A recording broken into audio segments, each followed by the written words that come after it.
Welcome to Starbound. My name's Aram, and I'll be your narrator today. Nearly 500 supporters get early access to our stories, including brand new episodes of Sunspire Academy and Freyrin and Remike. If you'd like to unlock early access and support new episodes and future series, tap Join below to become a Starbound member. Now, let's get into today's story. Cadet Liam! What in the 18 pulsating suns of Arcturus are you doing? Instructor Vox's mandibles clicked with such furious disapproval that several cadets in the observation deck swore they could hear it over the arena's force field. Jack Liam, the only human in his training squadron, had just taken his third plasma hit to the shoulder pauldron. The holographic scoreboard flashed an angry red, each strike being meticulously recorded for what promised to be an absolutely delightful performance review later. Trying not to die, sir! Liam shouted back, his voice dripping with the exact amount of sarcasm that wouldn't technically qualify as insubordination. He dove behind a training barricade as another drone zoomed overhead, its targeting system already recalculating his position.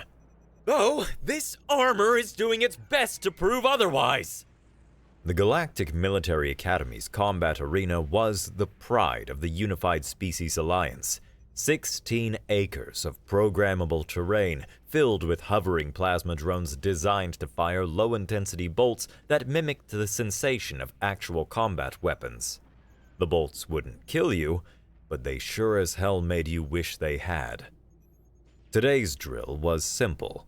Survive 5 minutes against increasingly aggressive swarms while protecting a designated civilian target. So far, Liam was failing spectacularly at both objectives. 3 minutes remaining, cadet! Vax announced with sadistic glee. And your civilian target has already been killed twice! From the observation deck, his squad mates weren't even trying to hide their amusement. Move your ass, Liam! Shouted Krill, a stocky Duraxian with blue-tinged skin and a mouth perpetually carved into what humans would call a shit-eating grin. My grandmother could dodge faster, and she's got 6 replacement joints and rides a mobility scooter to the bathroom!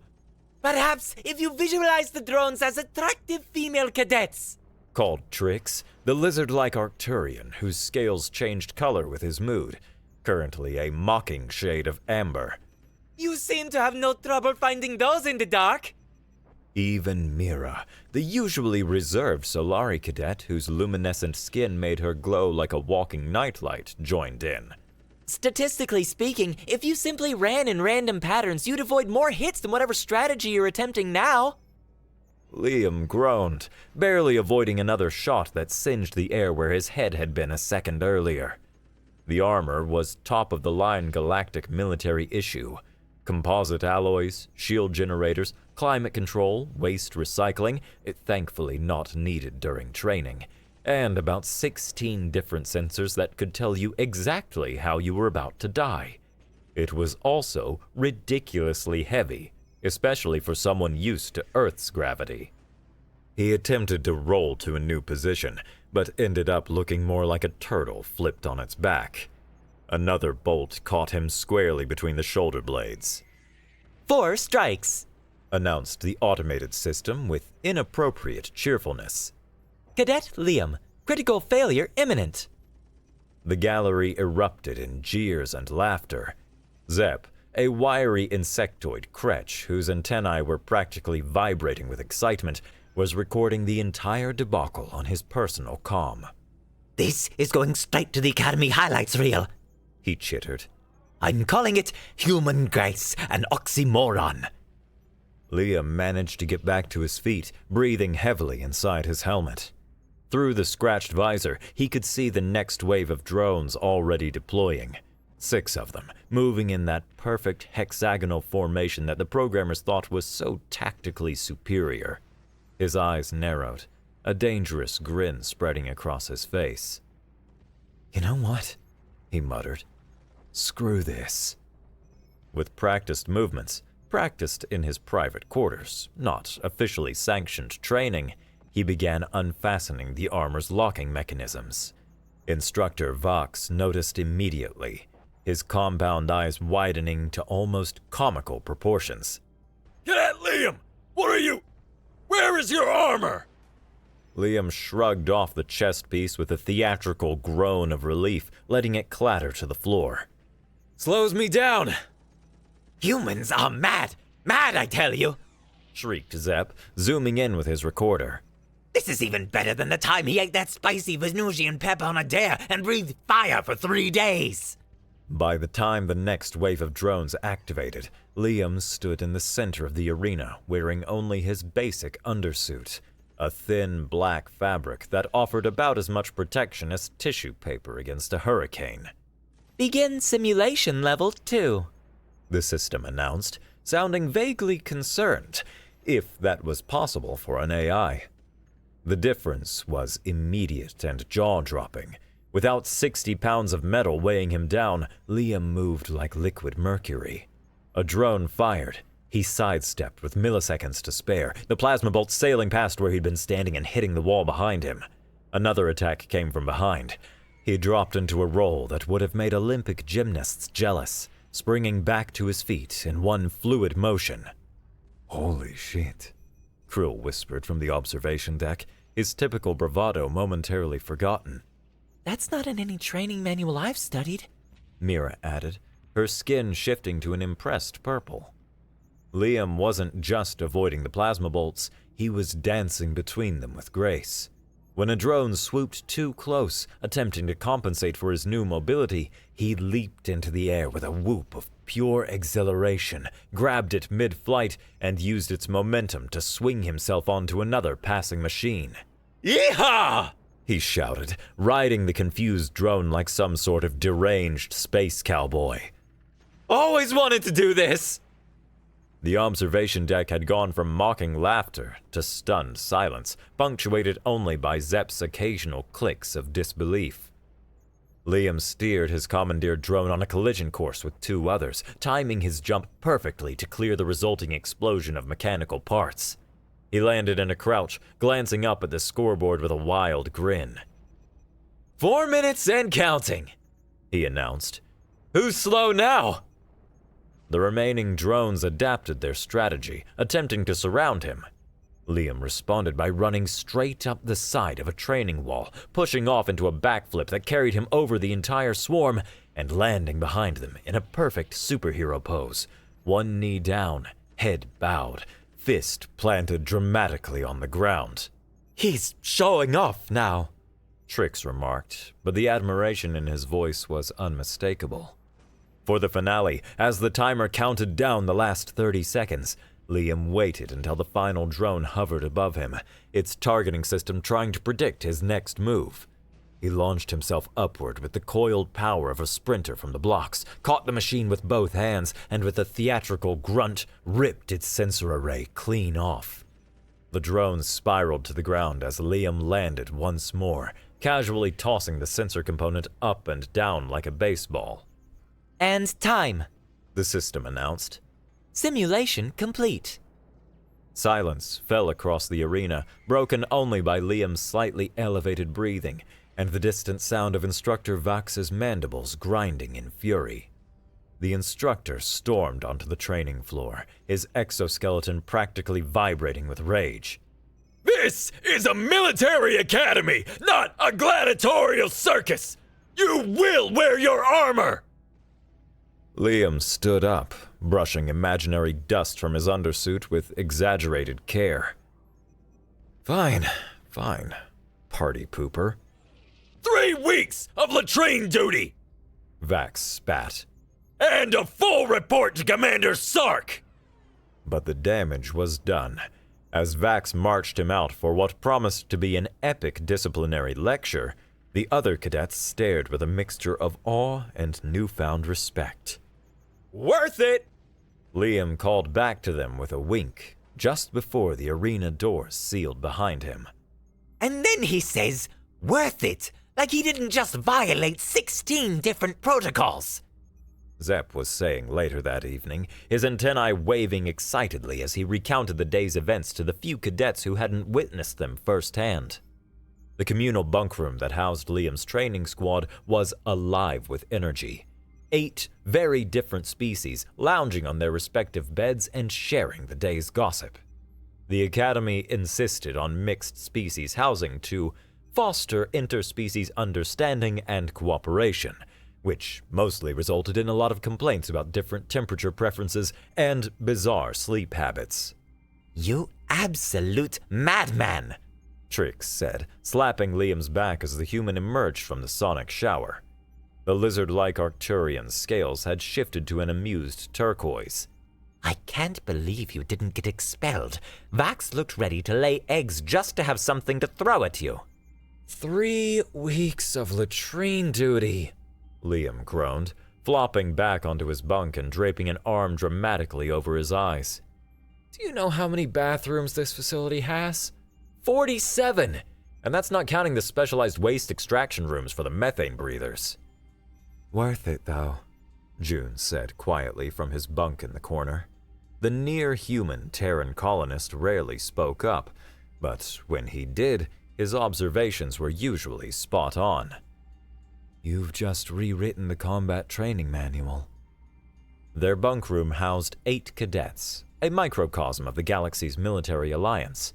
Besides Liam, Trix, Krill, Mira, and Zep, there was Dorn, a hulking, 4-armed Praxian who barely fit in his regulation bed.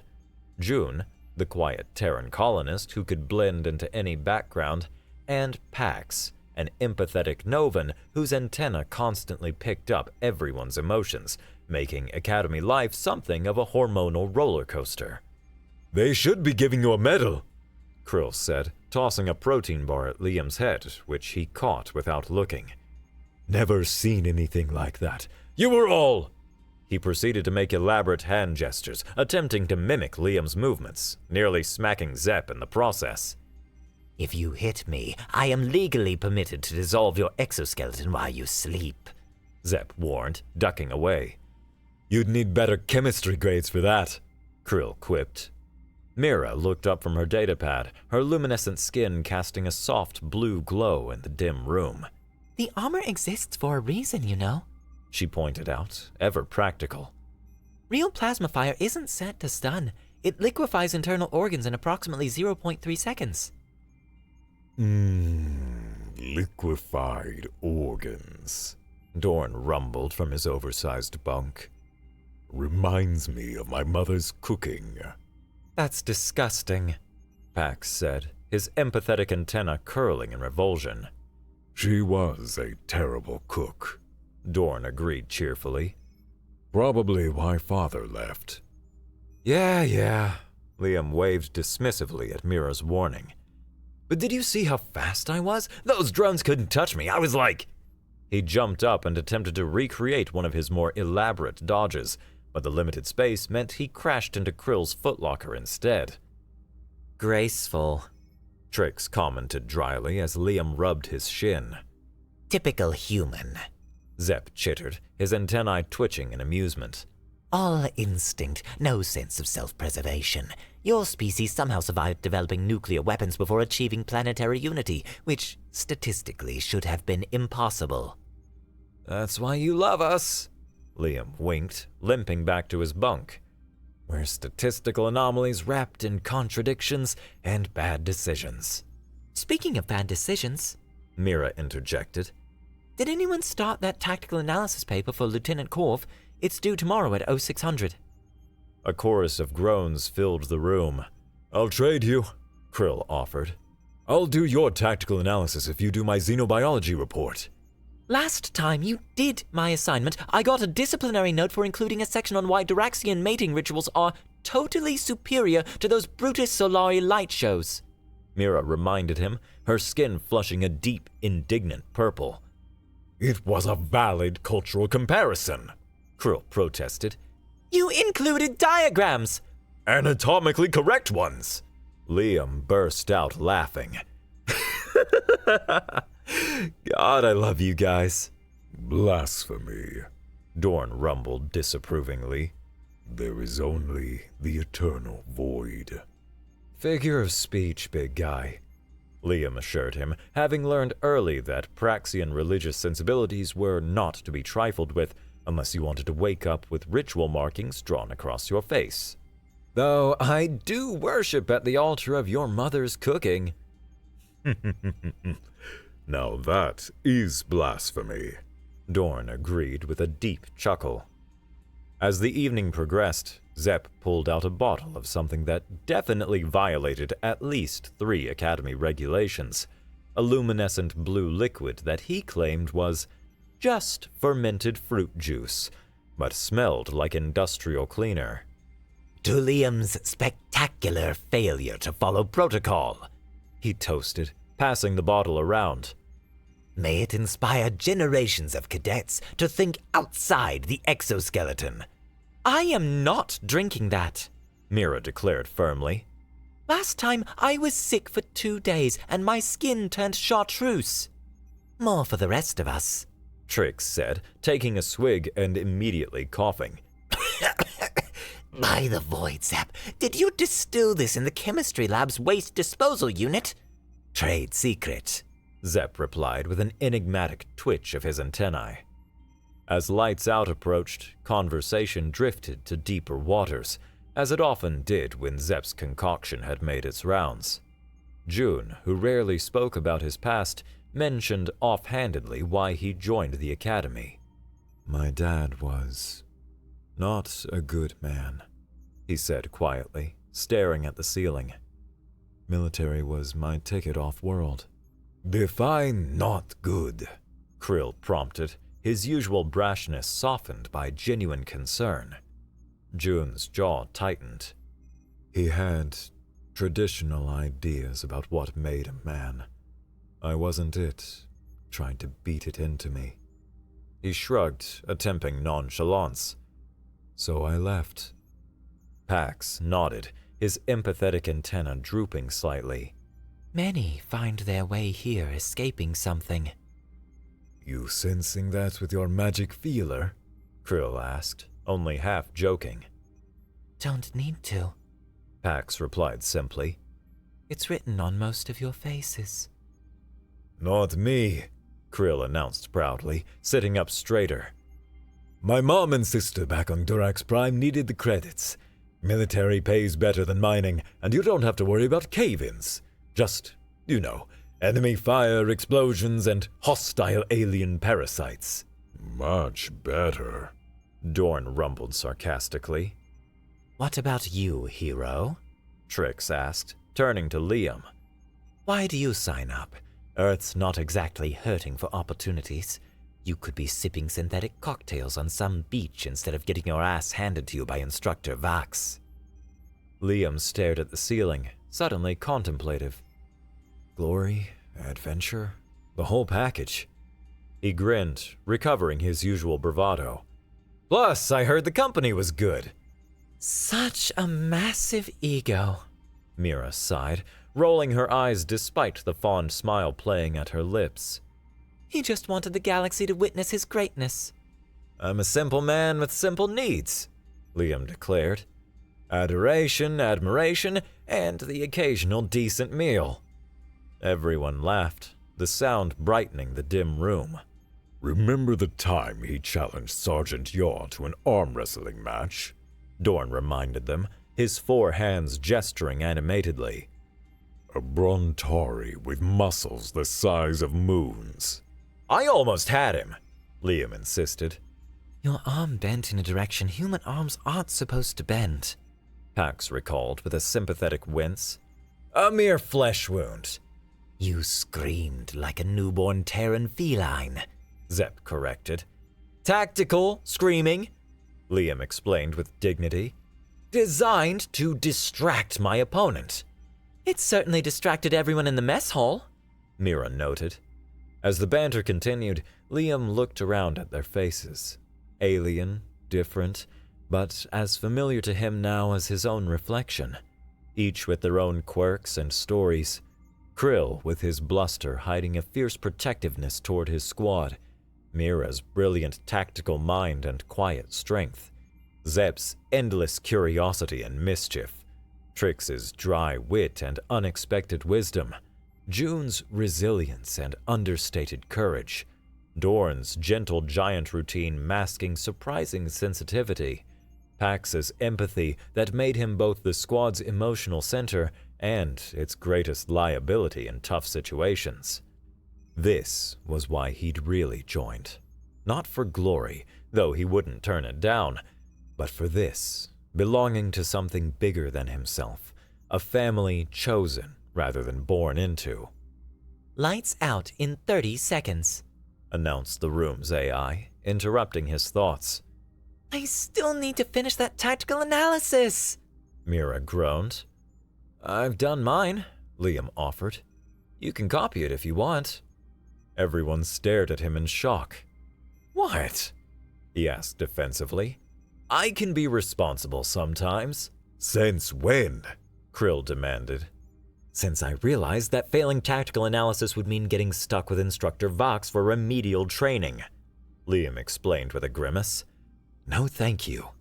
That's actually smart, Mira admitted, accepting his datapad. Don't sound so surprised. I'm not just a pretty face and spectacular reflexes, you know. Could have fooled me, Trix added sarcastically. As darkness fell, their conversation quieted to whispers, then to the varied sounds of 8 different species preparing for sleep. Zep's soft chittering, Dorn's rumbling snores, the faint glow of Mira's skin providing just enough light to navigate by. Liam closed his eyes, a smile still playing on his lips. Tomorrow would bring more drills, more challenges, more chances to show off, and he couldn't wait. Hey, Liam. Krill's voice came softly through the darkness. Yeah? If you ever decide to go into battle without armor for real, I've got your back. Thanks, man.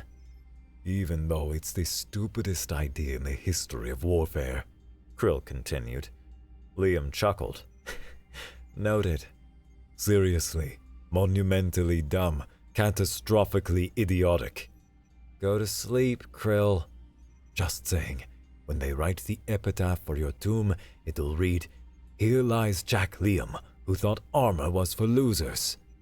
Liam could hear the humor in Krill's voice. A pillow sailed through the darkness, hitting Krill with impressive accuracy. Worth it, Liam mumbled, already drifting towards sleep, surrounded by the sounds of his squad, his friends, his family, his home among the stars. The explosion jolted Liam awake, sending him rolling from his cot before he'd even opened his eyes. Years of training had hardwired his reflexes, body moving before brain fully engaged. Dust rained from the canvas roof of the field tent, decorating his shoulders like dandruff from hell. Rise and shine, princess! Krill shouted, already strapping on his combat armor with practiced efficiency. Grix have broken through the eastern perimeter!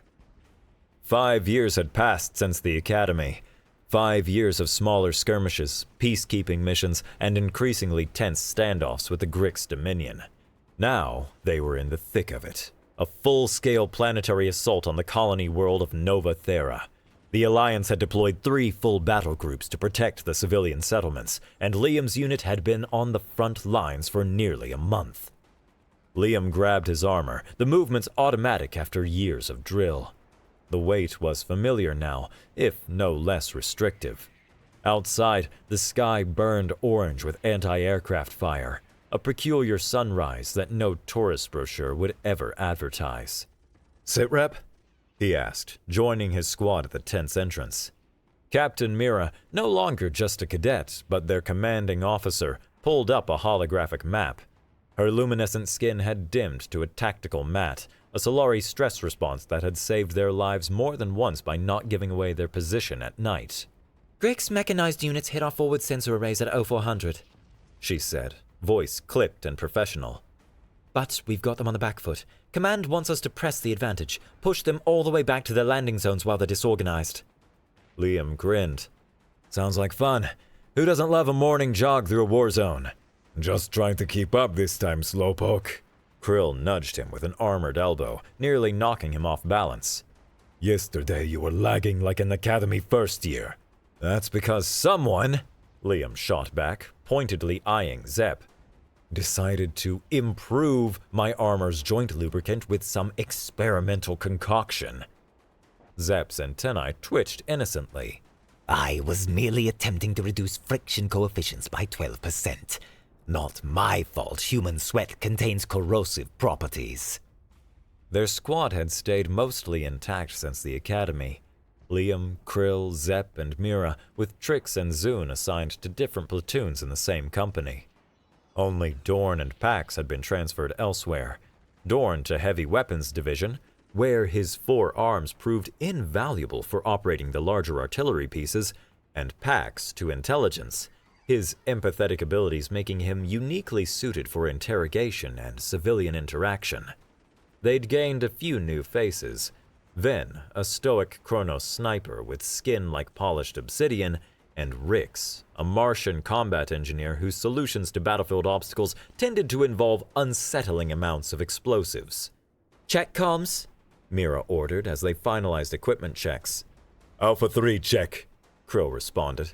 Alpha 4 check. Alpha 5 all good. Alpha 6 operational. Ven's low voice rumbled.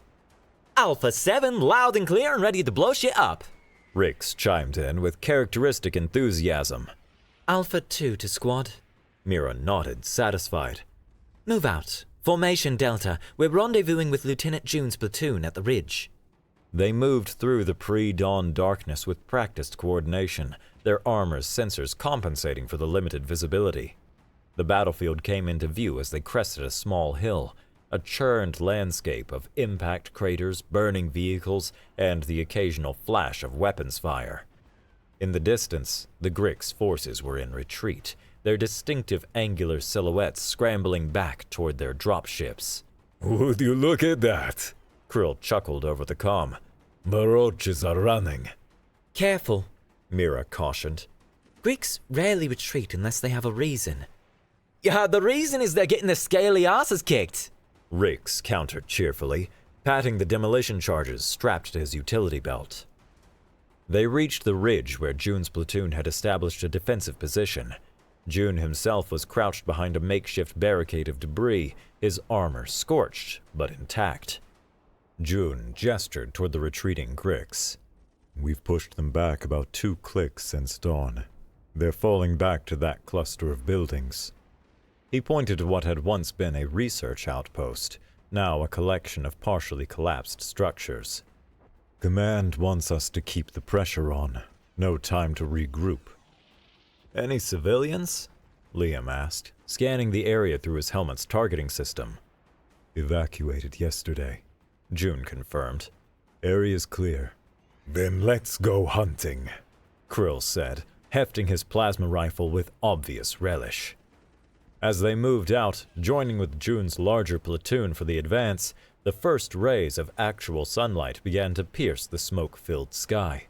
The battlefield stretched before them, a killing field of opportunity. So, Zep chittered as they advanced in formation. anyone here from Dawn lately? Last I heard he was stationed in the Proxima sector.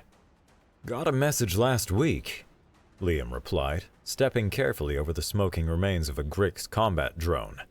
Said he'd found religion again. Something about the glory of the void being revealed through artillery fire. Sounds like Dawn, June snorted. always a bit dramatic. Says the man who recited poetry during the Battle of Epsilon Ridge, Krill teased. It was a good poem, June protested. It was terrible, Mira corrected. but your delivery was impeccable. Their banter continued as they pushed forward, methodically clearing abandoned Grix positions. The enemy's retreat seemed genuine. Hastily discarded equipment and even a few wounded left behind suggested a force in disarray. This is too easy, Ven muttered, the sniper's caution a counterpoint to the squad's growing confidence. Don't jinx it! Rix replied, setting demolition charges on an abandoned Grix weapon cache. I'm starting to think we might actually finish this campaign in time for shore leave. 10 credits says we're back on base by the end of the week, Krill offered. 20 says we're still slogging through Grick's remnants next month, Zep countered. You're both wrong, Liam chimed in. 30 credits says something weird happens before lunch. Define weird, June requested. You know, the usual, Liam shrugged. Secret Grick superweapon, unexpected alien life form, Captain Mira finally admitting she has a sense of humor. I heard that, Mira said dryly. and I'm adding it to your permanent file. She's been threatening that since the academy, Liam stage whispered to Rix. My permanent file must be the size of a data core by now. They reached the outskirts of the abandoned research facility by mid-morning. The Grick's forces had retreated beyond visual range, though long-distance scanners indicated they were regrouping near their primary landing zone several kilometers away. Alpha Squad, secure the North Quadrant, June ordered. Beta and Gamma, take east and west. Delta with me on the south approach. Copy that. Mira acknowledged. Alpha moving to position. They split off, Mira leading their team through the ruins of what had once been a state-of-the-art xenobiology lab. Broken equipment and scattered research materials crunched beneath their armored boots. Check those buildings, Mira directed. Sweep for any stragglers or potential ambush points. The squad spread out, each taking a different structure. Liam entered what appeared to have been an administrative center, its walls scorched by weapons fire, furniture overturned during the hasty evacuation. Clear, he reported after a thorough sweep. Similar confirmations came from the others, one by one. This place gives me the creeps, Krill commented as they regrouped in what had been the facility's central plaza. Too quiet. Missing the constant threat of imminent death? Zep teased, his antennae doing that slight twitch that Liam had learned was the Kretsch equivalent of an eye roll. Better than standing around waiting for. The rest of Krill's complaint was cut off by June's urgent voice over the command channel. All units, we've got movement. Large contingent of Grick's forces approaching from the south. They're not retreating. They circled around. Almost simultaneously, Ven called from his elevated position. Captain, anomalous readings from orbit. Energy signature consistent with... A blinding light flashed overhead, followed seconds later by a concussive force that knocked them all flat despite their armor's stabilizers. Liam's helmet sensors went haywire, then compensated, revealing a terrifying sight. A massive energy beam was cutting through the atmosphere from orbit, slicing across the terrain toward them. Orbital strike! Mira shouted. All units, seek cover immediately! They're using a capital ship weapon on a surface target? Zep's voice was incredulous. That's a direct violation of the Galactic Conventions.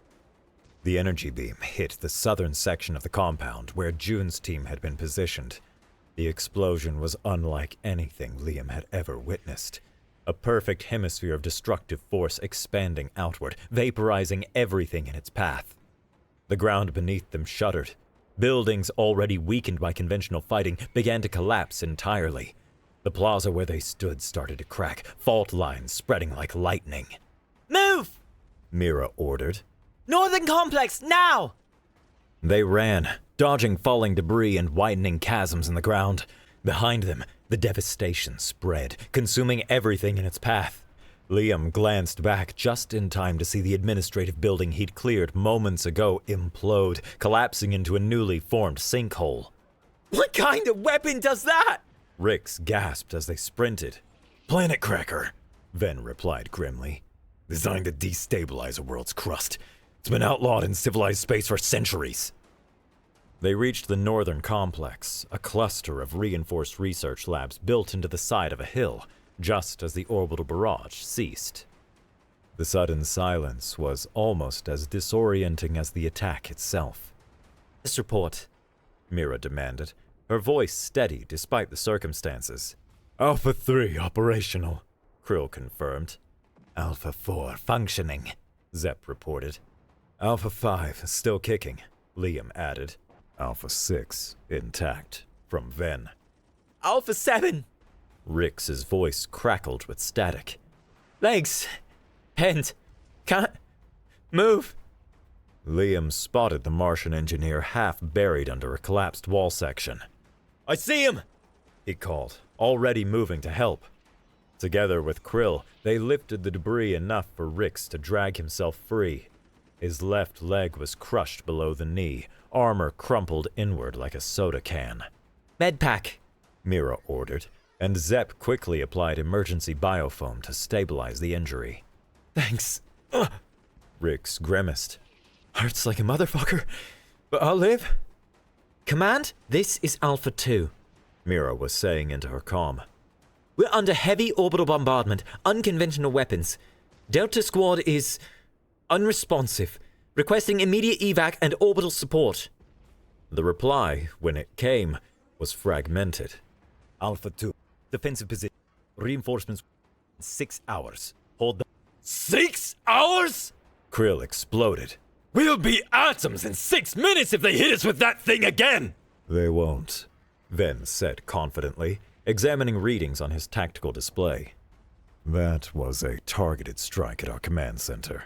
Classic Grix tactic. Cut off the head, then mop up the body. June was at the command center, Liam said quietly, the realization hitting him like a physical blow. No one responded. They didn't need to. We need to move, Mira decided. This position is too exposed. There's a ravine 2 clicks north that should provide better cover and defensive positions. What about Rix? Zepp asked. I can rig a support brace, Rix said, already pulling tools from his utility belt. Make it fast. Mira nodded. Then, take Overwatch. Liam, Krill, secure perimeter. Zepp, help with that brace. They moved with purpose, falling back into training when emotion threatened to overwhelm. Liam took up a position near a partially collapsed doorway, scanning the devastated landscape through his rifle's scope. The southern half of the compound was simply gone. A massive crater had replaced what had been buildings and plazas and people. Somewhere in that destruction was June. Movement, Ven reported tersely. Ground forces approaching from the south and east. Mechanized units, war beasts, and infantry. Estimate 200 plus. Against our 5? Krill calculated. That's only 40 each. I like those odds. Shut it, Mira ordered, but there was no heat in her voice. Gallows humor was part of the job. Rix, status? Good enough, the engineer reported, standing unsteadily with a makeshift brace supporting his crushed leg. Let's go. They moved out in formation, Ven taking point with his superior sensors, Rix supported between Liam and Krill, Zepp and Mira covering their flanks. They'd made it perhaps half a kilometer when the first plasma bolt sizzled past them. Contact rear! Zepp called, spinning and returning fire in one fluid motion. Keep moving, Mira ordered. Suppressing fire only. Save ammunition. They continued their fighting retreat, using the broken terrain for cover when possible. Rix was slowing them down, but no one suggested leaving him behind. That wasn't how the squad operated. War Beast! Ven warned suddenly. 3 o'clock, moving fast! The creature burst from behind a collapsed wall, 8 legs churning up the ground, armored hide gleaming dully in the smoky light, a mounted Grix gunner on its back swiveling a heavy plasma cannon toward them. Scatter! Mira commanded. They dove for cover as the cannon fired, a bolt of superheated plasma turning the ground where they'd stood to molten glass. Liam rolled to his feet, bringing his rifle up, only to see Zepp still exposed, helping Rix to cover. Zepp, down! He screamed. Too late. The war beast's gunner adjusted aim and fired again. The bolt caught Zepp square in the back, his armor absorbing the initial impact but quickly superheating. Liam watched in horror as the Kretsch's exoskeleton blackened, then cracked, then he couldn't look anymore. No! Krill roared, popping up from cover and emptying his rifle's energy cell into the war beast's face. The creature shrieked, rearing up and throwing its gunner, who landed with a sickening crunch. Mira was already moving, dragging Rix to better cover while laying down suppressive fire. Fall back to that ridgeline! She ordered. Now! Liam scrambled to where Zepp had fallen, knowing it was futile but unable to leave his friend. What remained barely resembled the wisecracking friend he'd known for years. He grabbed Zepp's identification tags and weapon, then forced himself to move. Krill was still firing at the wounded warbeast, his normally blue face flushed purple with rage. Come on, you oversized cockroach! Come get some more! Krill! Liam shouted. We need to move! They began backing toward the ridgeline, still firing controlled bursts at the advancing Grix forces. They reached the higher ground, a rocky outcropping that provided decent cover from the front, but left their flanks exposed.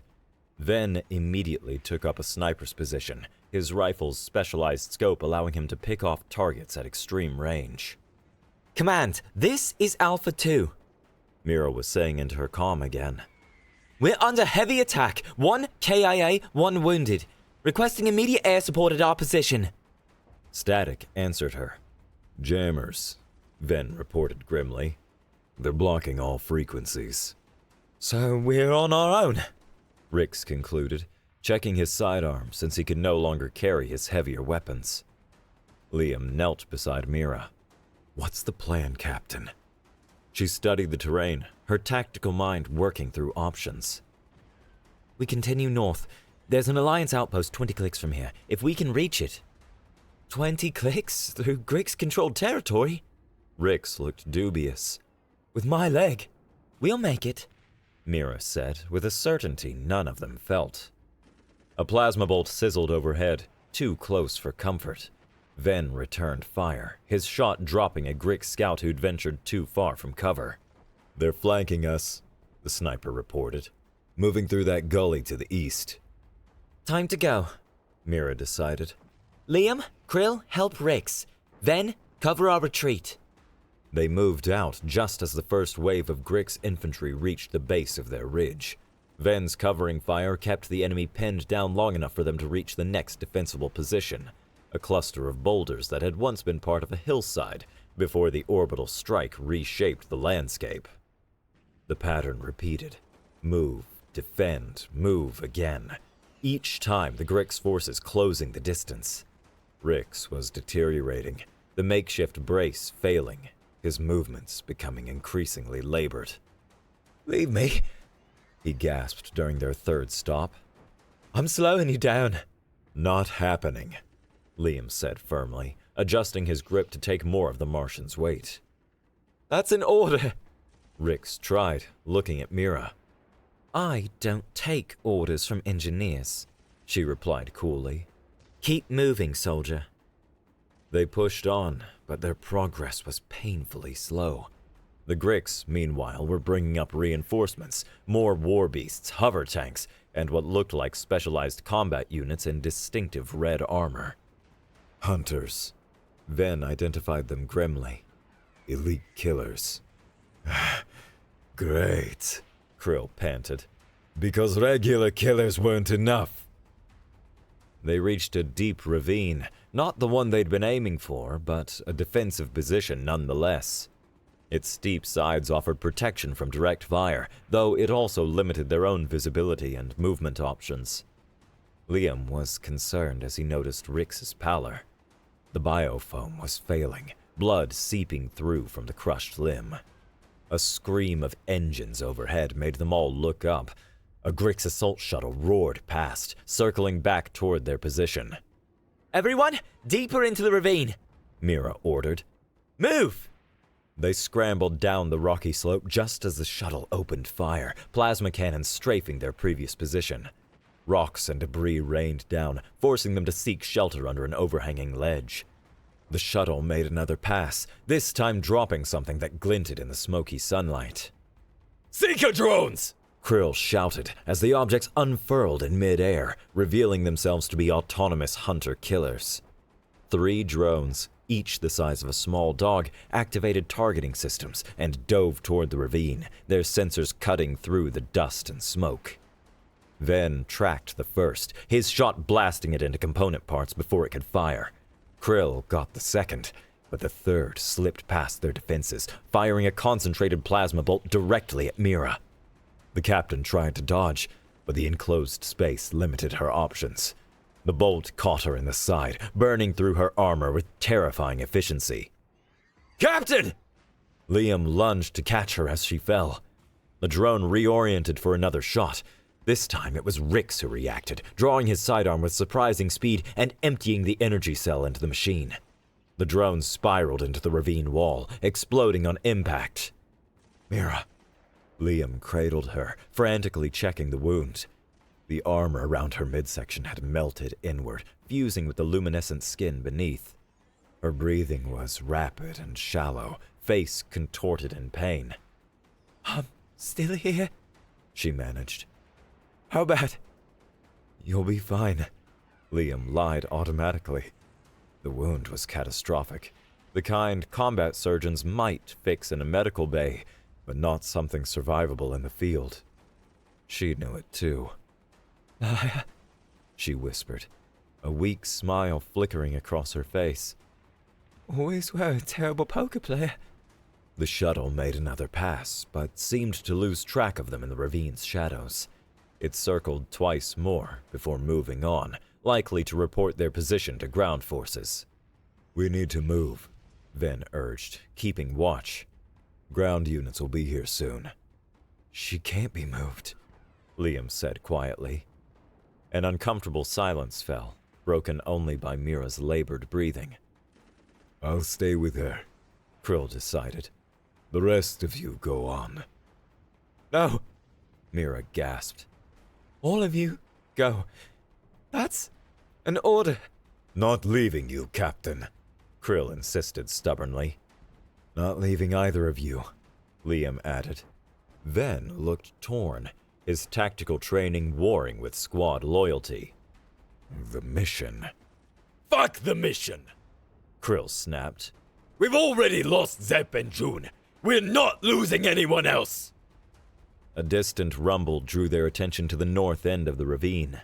A Grix tank had positioned itself at the exit, effectively cutting off their escape route. "South is still clear," Ven reported after checking with his scope. "But not for long. Enemy infantry approaching. 2 minutes out." They were trapped. Mira's breathing had grown more labored, her luminescence dimming ominously. The ground shook as the tank fired a warning shot, the plasma shell impacting the ravine wall and sending a shower of molten rock spattering around them. He looked into her fading eyes, then at Krill's determined face, then at Rix's blood-soaked leg, and finally at Ven's stoic acceptance of their situation. "I'll draw them off," Liam decided. "Give you time to get Mira and Rix out through the south end." "That's suicide," Krill objected. "Not if I'm fast enough," Liam replied, already reaching for his armor's release mechanisms. "Liam," Krill began. The argument ended abruptly as plasma fire erupted from both ends of the ravine. The Grix had them surrounded. A shot struck near where they huddled, sending shards of superheated rock flying. One caught Krill in the neck, just above his armor's collar. Blue blood spurted as the Diraxian clutched at the wound, eyes wide with shock. "Krill!" Liam scrambled to his friend, applying pressure to the gushing injury. "Medkit, now!" Then tossed him a field dressing, which Liam pressed against the wound. Blood soaked through immediately. "Don't you dare!" Liam growled as Krill's eyes began to lose focus. "Stay with us, you bastard!" "Not going anywhere," Krill gasped. "Always have your back." "And I've got yours," Liam insisted, continuing to apply pressure even as Krill's blood coated his gauntlets. "Just hang on." Another barrage of plasma fire peppered their position.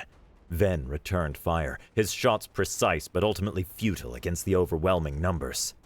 "We're out of options," Ven reported tightly. "They're closing in from both sides." Rix, despite his own injury, had dragged himself to a firing position and was using his sidearm to target the closest Grix soldiers. "Go down fighting, right?" he called, a manic grin on his pain-etched face. Liam looked down at Krill, whose breathing had become a wet rattle. eyes half closed. Beside them, Mira lay unmoving, her luminescence almost completely faded. The squad, his friends, his family, was dying around him. "Then," he said quietly, "can you get Rix out if I create a diversion? Come back for Krill and Mira if you can." The sniper assessed the situation with professional detachment. "Possibly. Depends on the diversion." "It'll be big enough," Liam promised. He gently lowered Krill's head, knowing his friend was beyond saving, and moved to Mira's side. "Captain?" Her eyes flicked open, recognition faint but present. "I need your sidearm," he said, taking the weapon when she made no objection. "And permission for a protocol violation." A faint smile touched her lips. Granted, She whispered. give him hell. Liam nodded, then stood, his hands moving to his armor's release mechanisms. What are you doing? Rix asked, alarmed.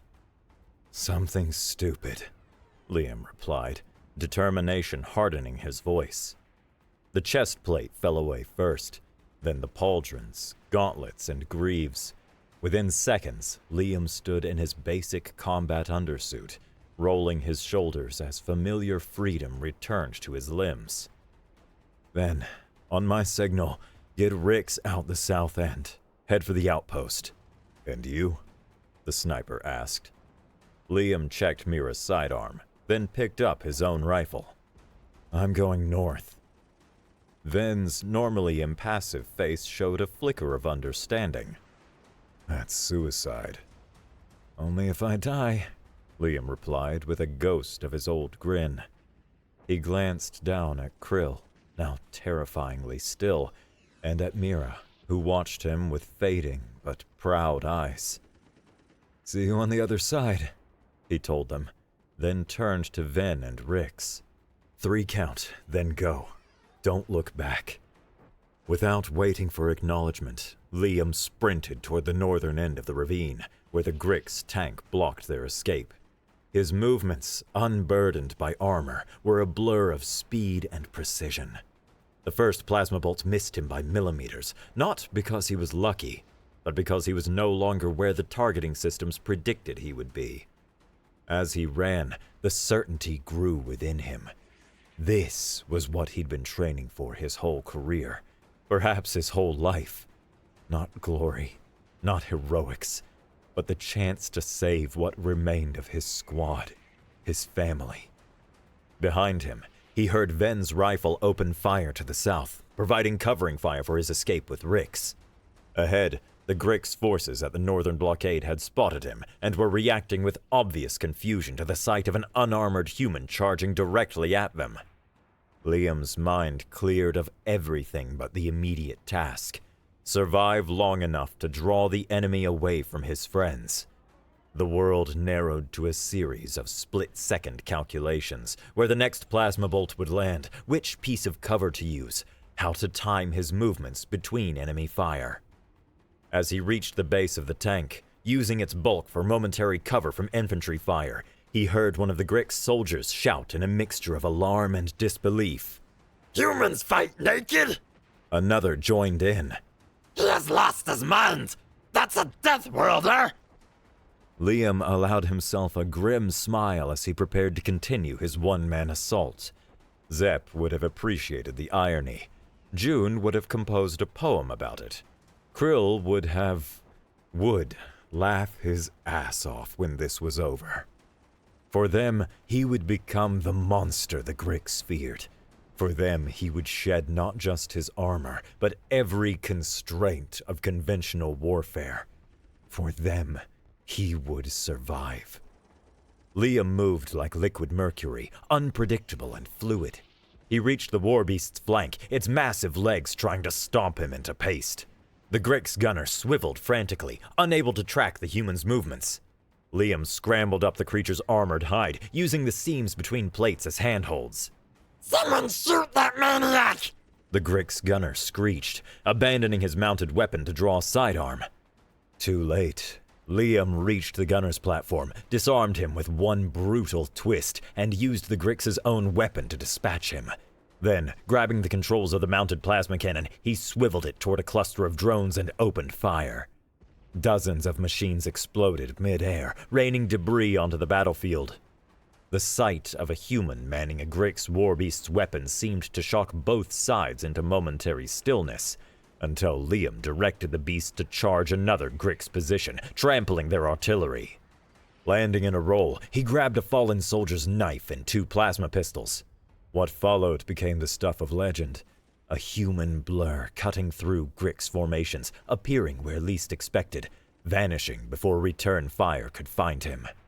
He scaled the wall of a bombed-out building, ambushing a sniper nest. He slid under a Grix transport, attaching explosives as he passed. He ran straight through an artillery barrage, timing his movements between blasts.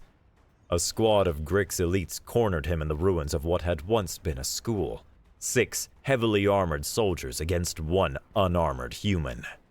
Surrender, Alliance scum, their leader growled. Liam checked his stolen pistols, 1 depleted, 1 with maybe 2 shots left. He grinned, blood streaking his face from a gash on his forehead. Nah. What happened next would be debated in Grix military academies for generations. Officially, their records claimed a catastrophic equipment malfunction. Survivors told a different story, of a human moving faster than their targeting systems could track, turning their own crossfire against them, using 1 soldier as a shield while disarming another.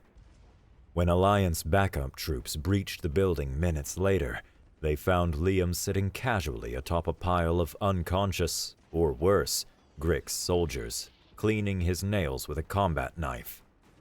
"Took you long enough," he said.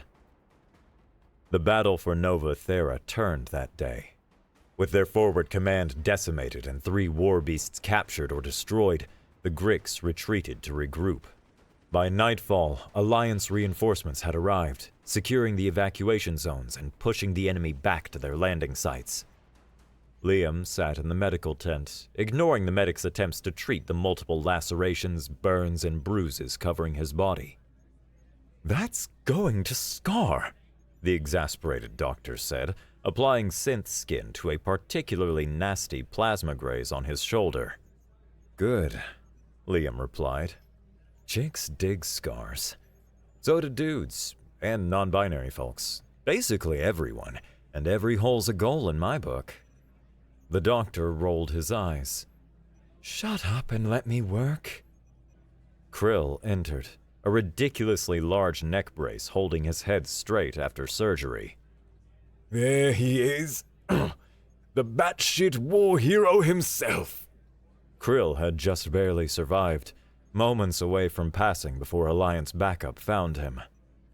Behind him came other survivors, gathering around Liam's cot.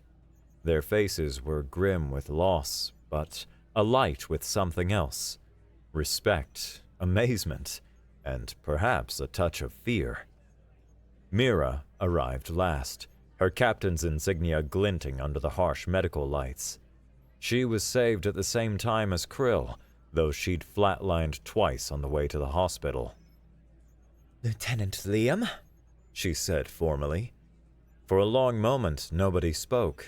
Then Mira's serious expression cracked, replaced by a mixture of disbelief and reluctant admiration. "You are the most terrifying creature I have ever met. Thank you for saving our lives." Liam shrugged, then winced as the movement pulled at his wounds. "The official report will state that your armor was compromised by enemy fire, necessitating improvised tactics," Mira said.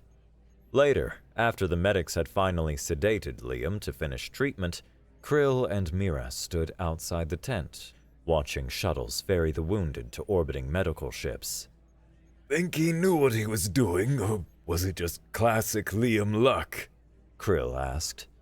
Mira studied the stars. "Both, probably." She hesitated. "We lost a lot of good people today." Yeah, Krill's voice roughened. Zep would have loved seeing Liam stunt, though. Would have called it peak human insanity. A sad smile crossed Mira's face. June, too. They stood in silence, honoring memories. Around them, the base hummed with activity as troops prepared for tomorrow's counteroffensive. Command's requesting a full briefing, Mira said eventually. Word's spreading fast. Indeed it was. By morning, every soldier on Nova Thera had heard about the unarmored human who'd turned the tide of battle. Within a week, the story had reached Alliance headquarters, growing more outlandish with each retelling. By month's end, grainy footage captured from helmet cams had spread throughout the galaxy. The Grix, it was said, instituted new training protocols specifically to counter unarmored Deathworlders, though their losses at Nova Thera had already convinced many of their soldiers that humans were, indeed, the most terrifying species in the known universe. As for Liam, he recovered, mourned his friends, and continued fighting. The legend only grew with each engagement, but on quiet nights between battles, when the weight of loss pressed heaviest, he'd look at the empty bunks where friends had once laughed and dreamed, and question if even his mad gambit had been worth the cost. Then morning would come, bringing new challenges, new battles, new chances to protect those who remained. And Jack Liam, the unarmored Deathworlder, would grin that reckless grin and step once more into the fray, lighter, faster, and more dangerous than any armored soldier in the galaxy.